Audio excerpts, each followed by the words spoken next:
Well, thanks very much for being back with us for this last panel. I certainly hope that all the people who wanted to come are already here. This is a fully packed 3 days. So we're doing the best of it, and you are really a wonderful audience for being that attentive. Although I'm eagerly waiting for your comments and your questions for this last session, of course. So this last session is called The Future of Museum Professionals, and we are actually very glad to have with us the members of the advisory board for We Are Museums, who have been involved with We Are Museums to help think, retarget, think more about the future of museums and the future of the event in itself. Try to tailor it also to the needs of our community of museum professionals. That's all in all. So I'm going to introduce a few of them right now. To my right is Tony Guillan, who's Senior Producer of Public Engagement and Learning at Imperial Museums. That's all, okay. That was actually very long. Exactly, but let's maybe introduce yourself, Bernadine, and the others. It would be easier if you give your title. Do you want to? I'm Bernadine Bröcker, and I'm the CEO of Vastari. And a sponsor of we're one of the Museums. sponsors and partners of We Are Museums, and are extremely excited about what happens at these events. Well, I'm Mirjam Wenzel. I'm the director of the Jewish Museum, Frankfurt. And I'm Martijn from the Van Gogh Museum in Amsterdam.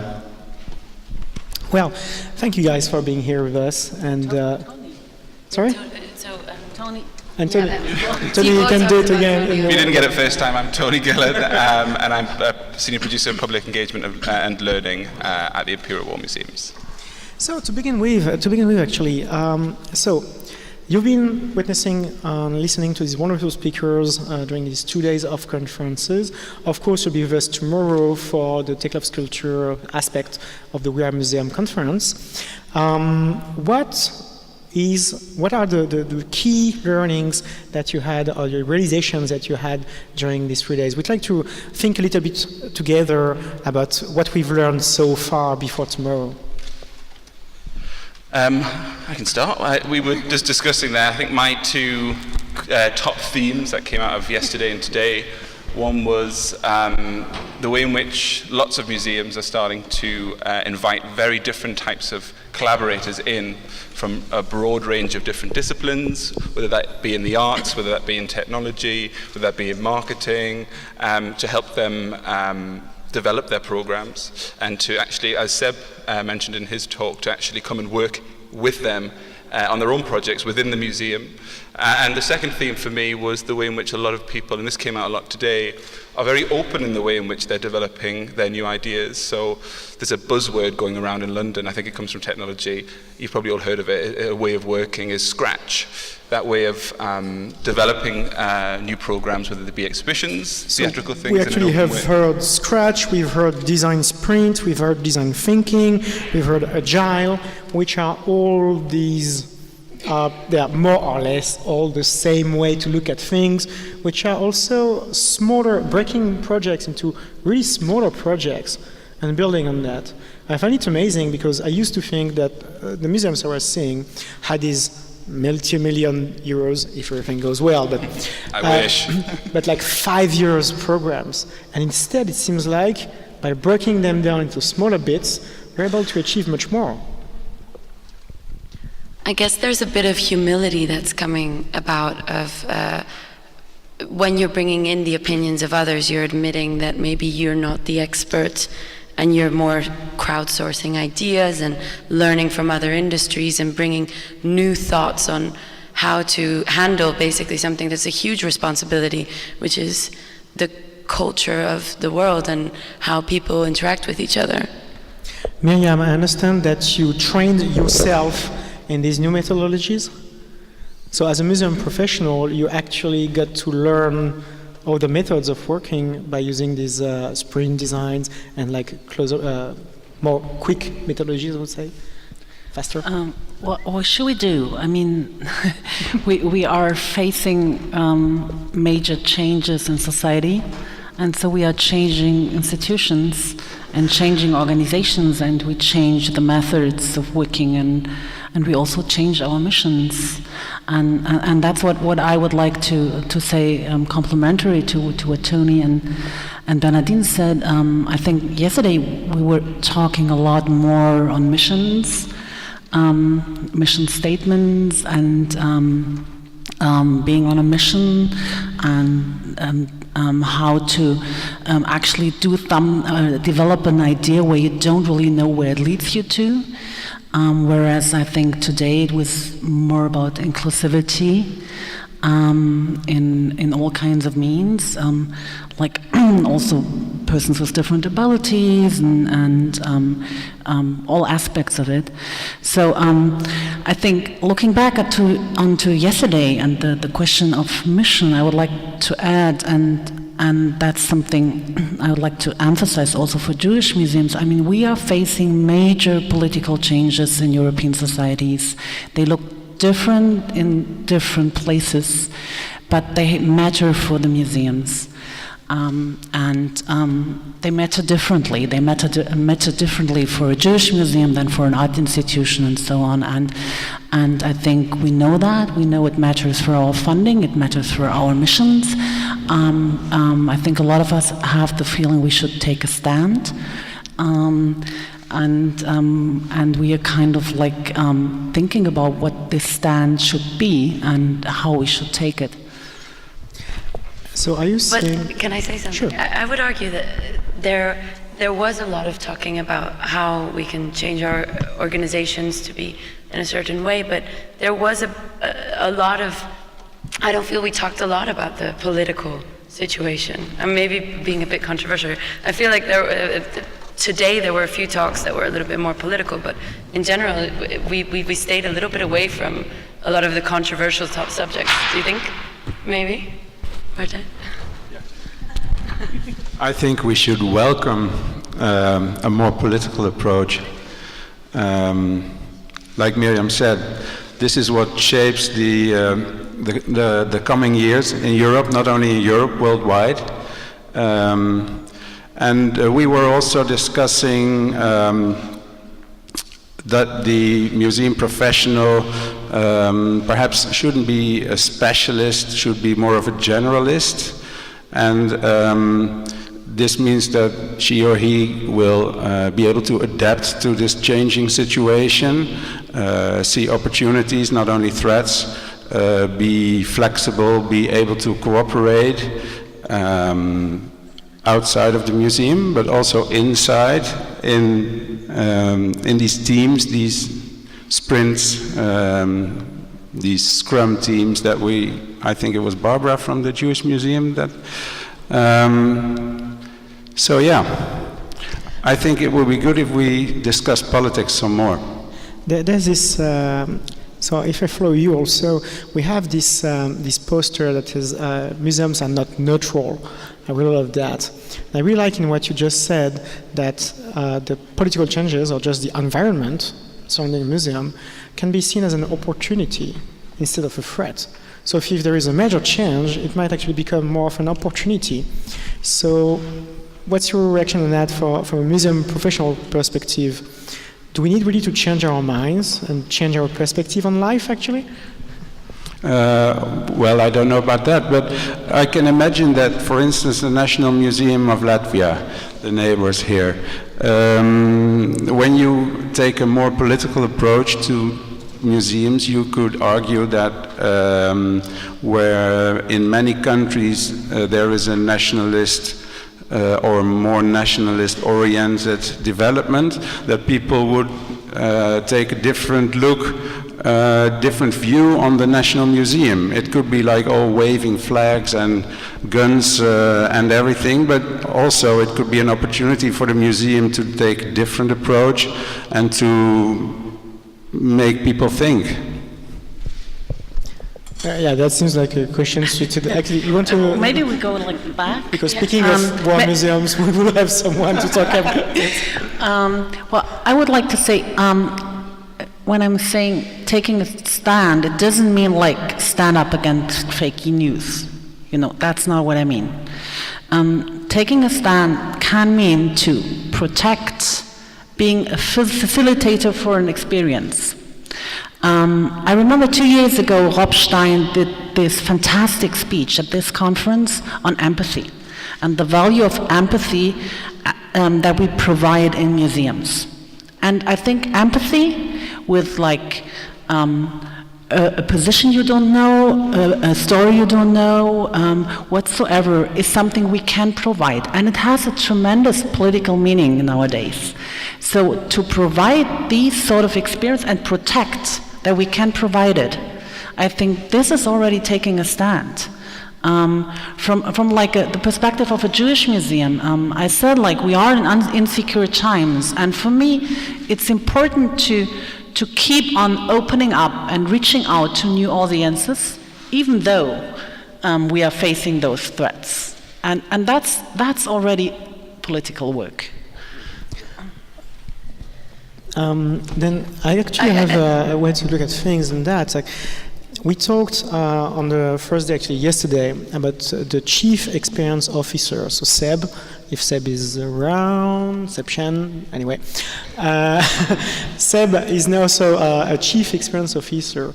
Are you saying we need also Chief Empathy Officers now, or actually to denominate someone who's responsible to make the museum empathetic? Well, but interestingly, when Desi gave her presentation about empathizing with people who are partially sighted or blind, she didn't like that word because it kind of implied something of a superior stance towards something else. And I think that there is something about stepping down and looking up at your audiences rather than looking down on your audiences, potentially. I suppose to being inclusive isn't about adding on ways. The most obvious example of the way that's done is, trying to find ways to make a museum physically accessible for those with physical impairments. It's in integrating that into your content, into the programs that you do.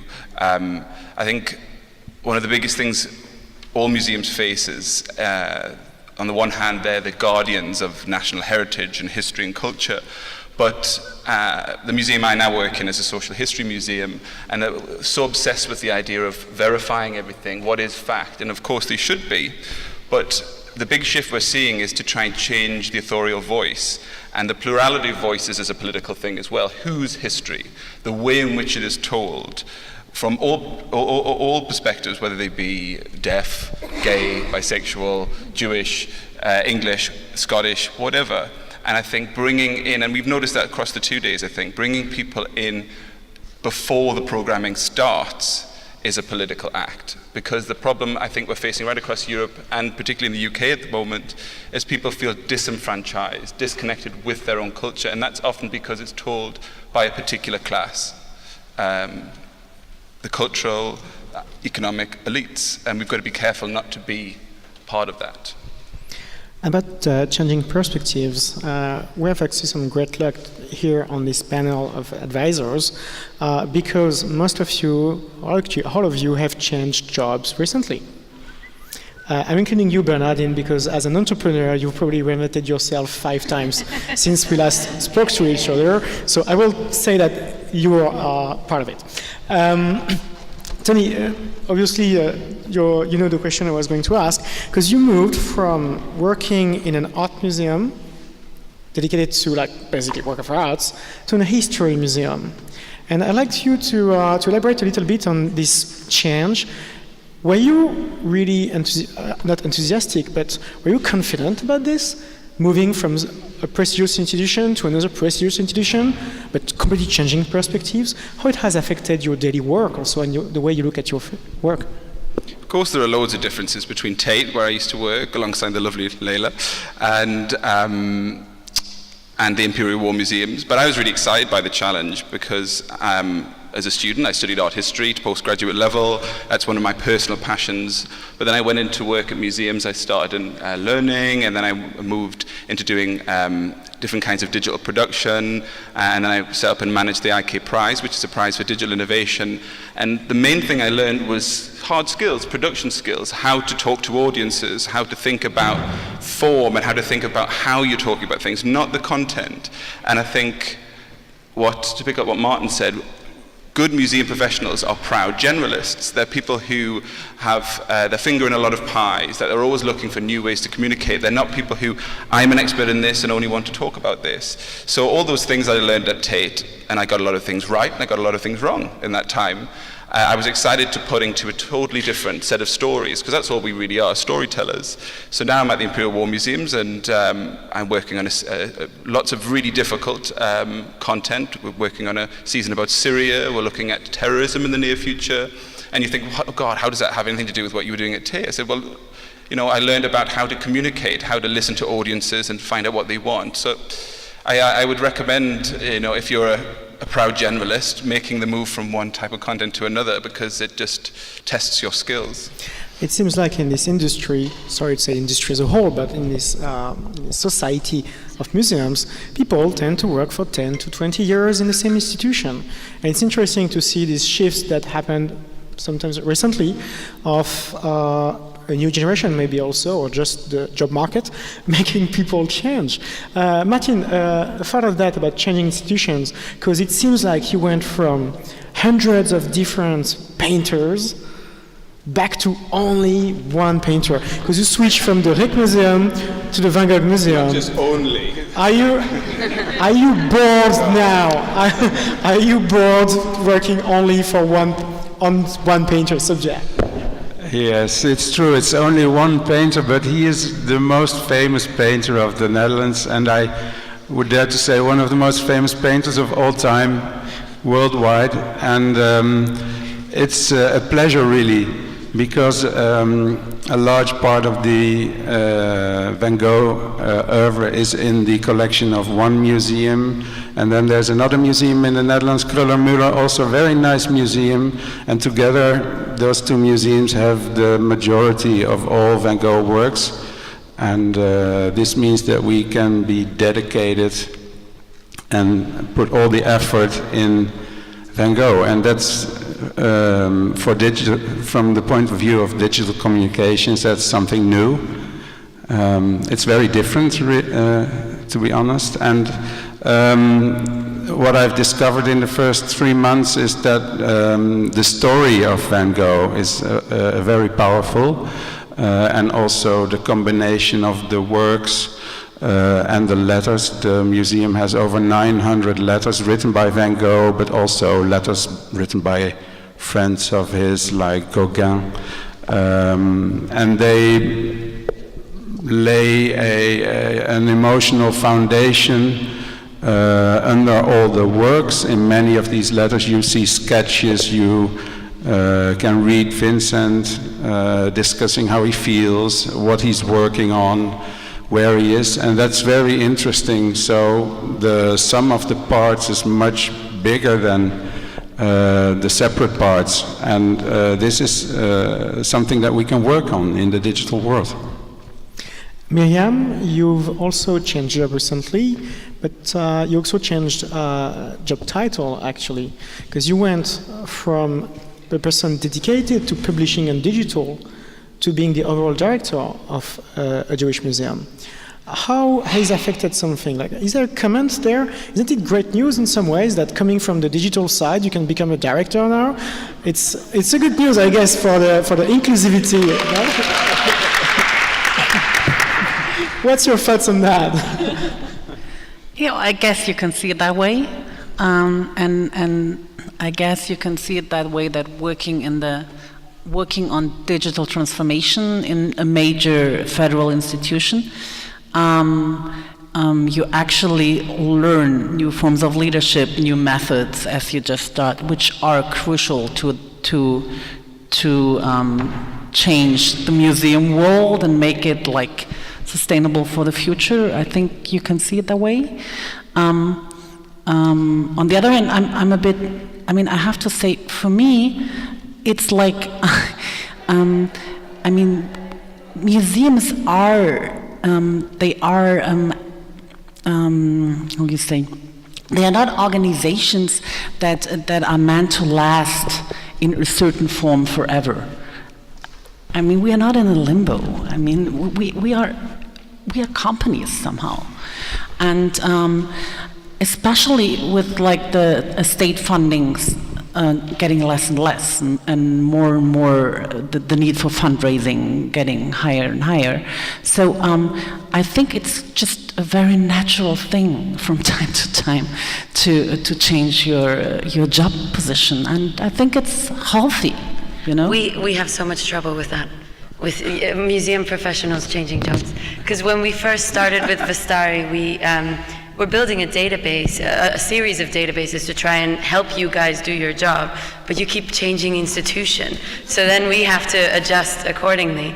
And it was a huge kind of like eye-opener that we used to say, okay, let's say the Wallace collection is using our platform because somebody at the Wallace collection was using our platform, but that somebody at the Wallace collection might move to another institution. Then you can't talk about the museum as a person, it's about the people. And I think that was a big realization, was that the new museum professional is not a tenured person who is there for 20 years, sitting in a closed room just working on one thing. It's actually people who are multifaceted, dynamic, and really moving between institutions.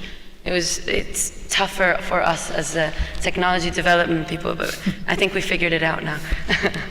You have to build a robust database to accommodate for all of the changing stuff.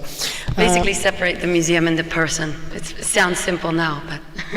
Maybe more of a question for Martijn and Mirjam. I guess that you both receive a lot of resumes for younger students or younger professionals that might want to work at your institutions. Have you seen a change or new trends in the type of people that were contacting you? Is there something going on there? Interesting question. There is something going on, I would say, in that I find it more and more difficult to find the right people, and I blame the museum as an employer in the first place, because we expect top quality, top-notch people, while the salaries in the museum sector are traditionally quite low, and this makes it really hard to compete with digital companies. Also, I would love to hire more men. I have only one man on my team, apart from myself, and it's really very hard to find good men. So I'm all for positive discrimination. No, but I think it's very hard to find good people. Yeah. Mirjam, I know you have strong opinions. It's interesting that you say. I think I have the opposite. Yes. Good. No, honestly, I mean, I'm receiving, since I'm in Frankfurt, on the last call for like an academic trainee, which is, you know, I received, I think, between 300 and 400 applications. And that's, for me, devastating. You know, it's such a lot. And I see young people with high academic degrees, a lot of them PhD, trying to find a way into a museum, which makes me sad. And I see at this, because it reflects the situation of academia in Germany, at least. And I see at the same time, I see a huge, from my side at least, a wish to look out for sort of new job profiles. I'm not that interested in the old form, you know, like you have a PhD and then you make an academic traineeship in the museum, and then you start working when you're 40, you start getting some sort of junior stable position. I really would like to have sort of a new impacts. I know, like in the US, they now employed a neuroscientist in one of the Smithsonian's museum, who was working on like perception of visitors, and I think we need this sort of like new impacts from within. you know, not only cooperation with companies and that can provide that, but new forms of experiences and thinking in our staff. Yeah, in that respect, it seems like your job title is a mixed match of a bunch of things, inventing a new job, no? My job title, yeah, it's a mixed match. I just wanted to jump in there and say that I've only been in my new job for 3 months, but what I find really exciting about our new team, because everybody is new. Can you imagine working in a team of 15 people where everyone is trying to get the hang of a very big and old institution at the same time? Makes it very difficult to do things, but it's very, very dynamic and interesting. But what I wanted to say, taking up on what you just said, Mirjam, was everyone has a different background. We're called Public Engagement and Learning. The team has taken the place of what the old learning team was. I spent most of my time in museums working on digital projects, whether that be sort of editorial video or whether that be interactive, the Ike Prize, the kind of experimental things I did there. But you know, I have an interest in the arts. I've learned how to tell stories. I understand museums, and this is a live team. This is a team that wants to do creative learning practices, wants to tell stories through performance, through theatre. And I suppose I got my job because they were looking for someone who wanted to do that, but had a digital background. We've also hired someone who's only ever worked in theatres. We've also hired someone who worked in universities. We've also hired somebody who worked in broadcast media. We've also hired somebody that used to work in a totally different kind of education. So everyone has a different background. But as a team, imagine how agile we are about the types of projects we can do. So that's what attracted me actually to this new team at the Imperial War Museums. And I hadn't really ever considered working there, although it's a brilliant museum and I'd recommend you all go. But this idea of working in a team where everyone has a different background, working towards the same objectives, I thought that was really exciting. Can I add on with something? I mean, the diversity of the staff. That's another point. I mean, not only the background in terms of professional, but the diversity. I mean, museums tend to have the tendency to be a sort of a WASP staff. You know, white, highly educated, female. That's the difference, maybe.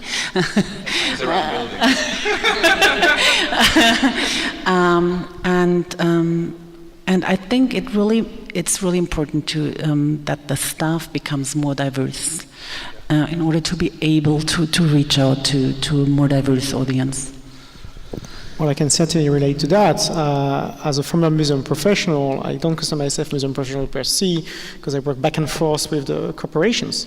So working for private organizations, working for big companies, working for startups, and then coming back to work for museums. And it definitely helps.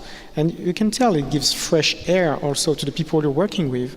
That's what you were saying actually, Bernadine, like the need and the realization that outside help, or for part-time, maybe for hire, maybe for part-time, is something just generally good. Remember, last year we talked about the gig economy and how last year we deplored. Actually, it's great that you got hired in some ways, because last year we were deploring the fact that museums relying on these outsiders, so they were not on payroll, they were paid differently, and they could get fired much more easier. There's a lot of problems with that as well. Yeah, which has a lot of problems with that as well. But this outside help definitely helps. We can tell that, right? I think well, firstly, I think work in general is changing and learning in general is changing. And museums have a very interesting thing that they're working on, educational programs and teaching people about things, but also the staff within the museum has to learn new things. So you're both imparting new lessons, but also absorbing. And I think that's kind of what's an interesting dynamic right now, and maybe where a lot of the humility and the kind of self-awareness that has been present throughout this conference comes from, is the fact that you admit that you have as much to learn as your audience is. One thing that, on a broader sense about what we've learned these 2 days and what we're going to learn tomorrow, of course, was the sentiment that we were beyond perfection. There was this whole debate about we have to be perfect. That's this, sorry to say, but this scientific and curatorial approach that everything has to be absolutely perfect. And it seems like we're moving to a new way to look at projects, which is no, projects have to be which means that they have to launch, which means that they can't be perfect, but they can be improved. And I was really struck by the openness of most speakers and most attendees when I was talking to them, talking about failures, talking about what they learned through that, talking about advices they got, talking about the way they were going to do it differently the next time. And I think that really says something also about the community we're trying to build at We Are Museums. So we wanted to talk about this not perfection, imperfection. Yeah, I agree that this is the way that we are moving in the world.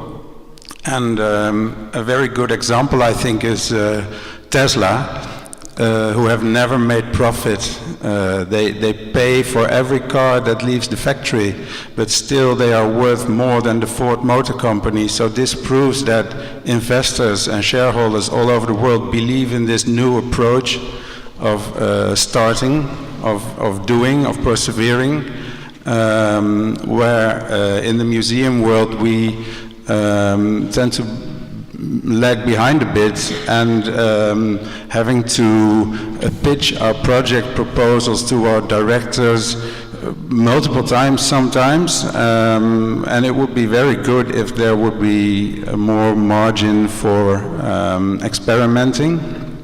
At the same time, I wouldn't imply that experimenting is one of the core businesses of a museum, because I don't, but I would be very much in favor of that, and this is, by the way, also why scrumming and agile project management is so good for the museum organization. It's interesting that you're mentioning Tesla and other startups, because definitely the agile thinking came from this Silicon Valley era of type of organizations, because to me, a creator trying again and again and again, not iterating, but like creating again and again and learning from mistakes, learning from audience reaction, trying to adapt, or sometimes just proposing new things to audience is called an artist, not a startup.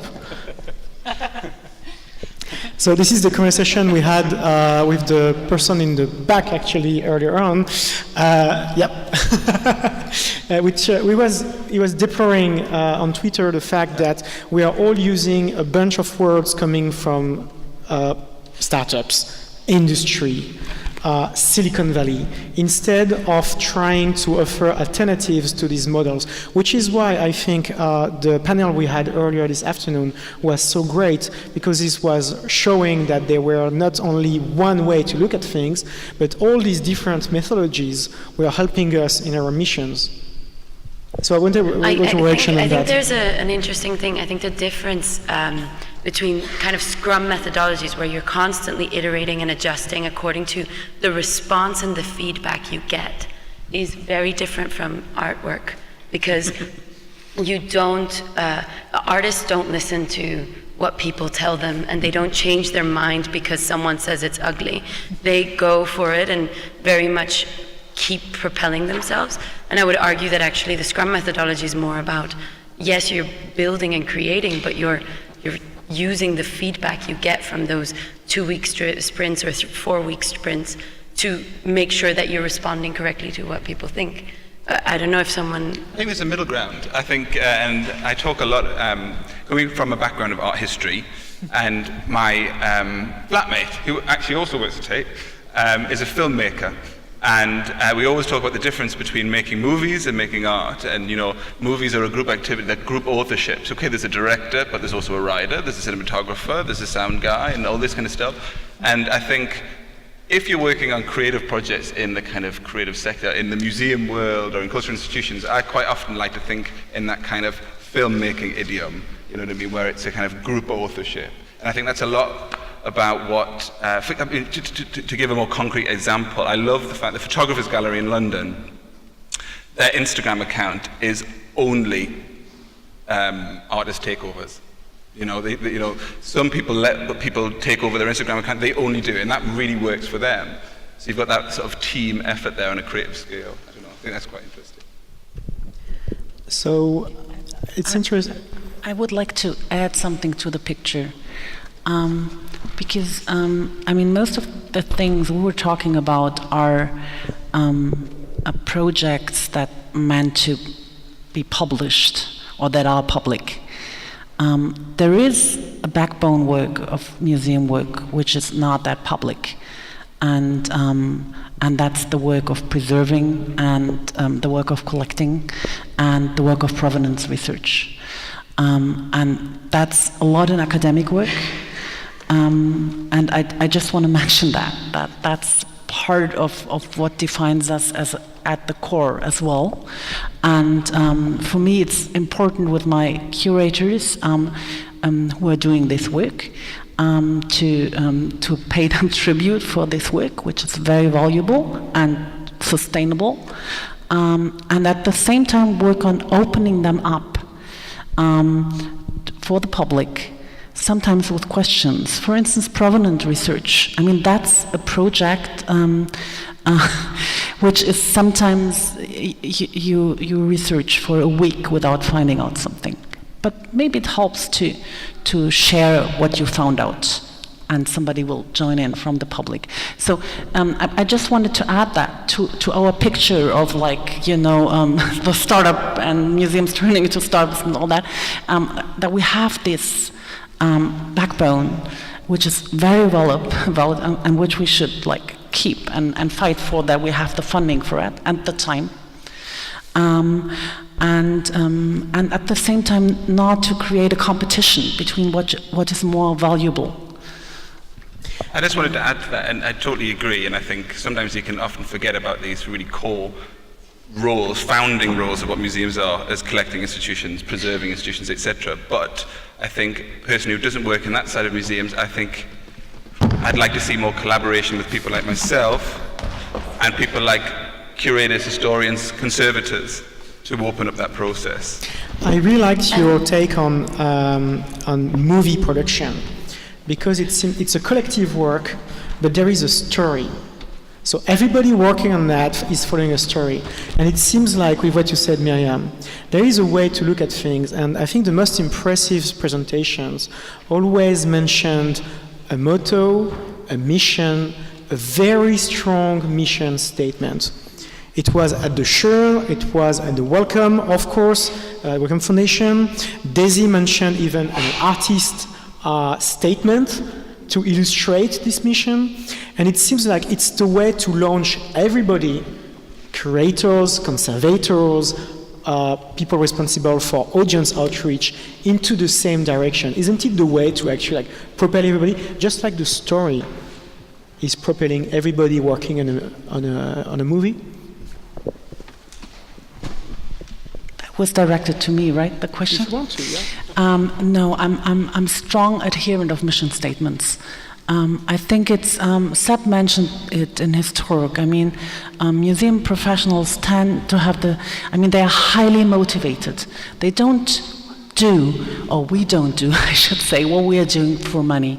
It's through identification. It's through that we think it matters what we are doing. We think it has an impact on society, and I hope it does.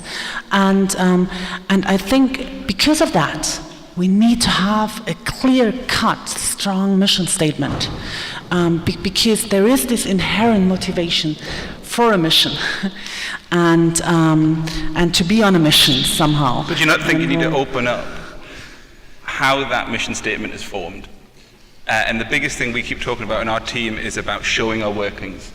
And I think that's not to say that experts should be at the center. People who understand histories way better than the general public should lend their knowledge and understanding to us through museums. But there is a huge amount of disagreement amongst experts. And there's a huge amount of ideology that goes into forming how museums work and what the mission statements are.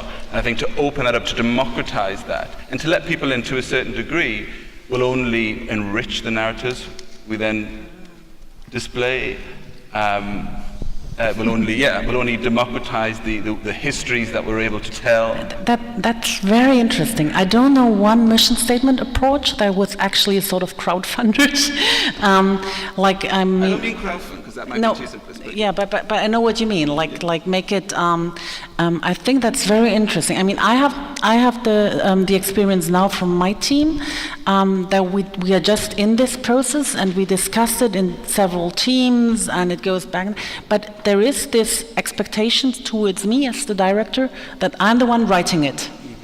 You know, that's my experience, and well, I'm willing to do so, or I did, but yeah. And I guess in all organizations, it was interesting that we were talking about Generation Z because they tend to have a less hierarchical approach to thinking about information, about doing things. And there was even a workshop where they were talking about how in the time that it takes to get permission from your director to do something, Generation Z has already figured it out and solved it and done it. But even in a flat structure, you do need someone who pulls the trigger. You need someone who is the one who decides, this is the vision, this is what we're going to do, no matter how inclusive you are. So I'd like to open the conversation, if that's fine for you, if we have questions from the audience. Now is the time to ask questions to the Wear Museum Advisory Board. So, questions from the audience. What, there wasn't enough coffee or something? You can do it, well then you can go on, please. Go ahead. You can ask questions. Just raise your hand and you will be able to ask questions at any time. You can go ahead. What you wanted to... Okay, so we're just continuing. Okay. I'm just continuing. Can I say something? I have the floor. Thank you. I think there's another interesting debate that happens in the tech world about the way that technology companies and large corporates are defining how we look at our culture. Through simple things like the Google algorithm tells you what you should find when it comes to knowledge. Facebook tells you what you should see when it comes to your political views. There are so many, and they're defining AI that will be creating models that define where we go. And it's interesting to look at that through the museum point of view because it's taxonomy and how you define things is kind of at the core of the museum structure. And how do you interact with these big corporates and these technology companies? In the world of, I had a little bit of experience with AI and doing a project last year. And artificial intelligence. Artificial intelligence. And the big phrase in the AI community when you talk about bias is the man is in the machine. Even a self-operating AI, whether it be using machine learning or whatever, will operate based on the bias of those who set it up, on the data that was in, who chose the data to train it with.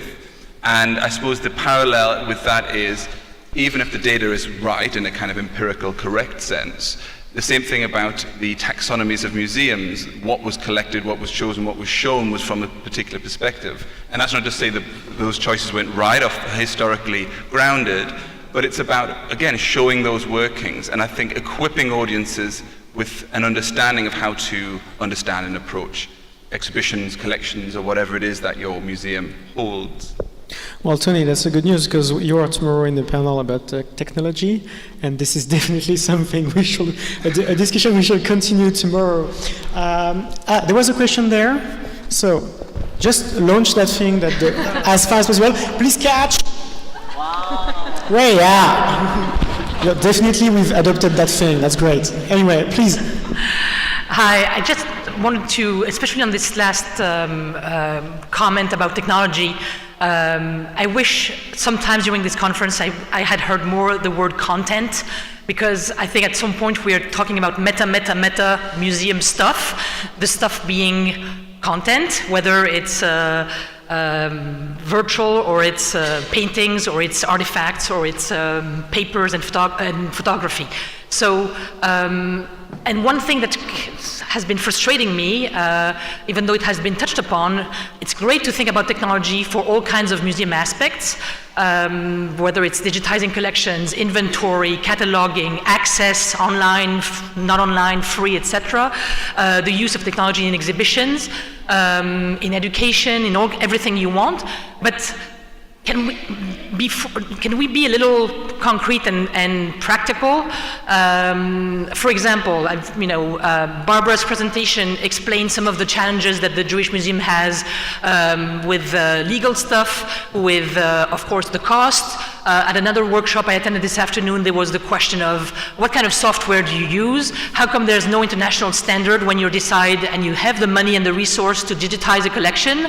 So, someone talked about Europeana the other day, yesterday, in one presentation. We know the word Google Cultural Institute is out there.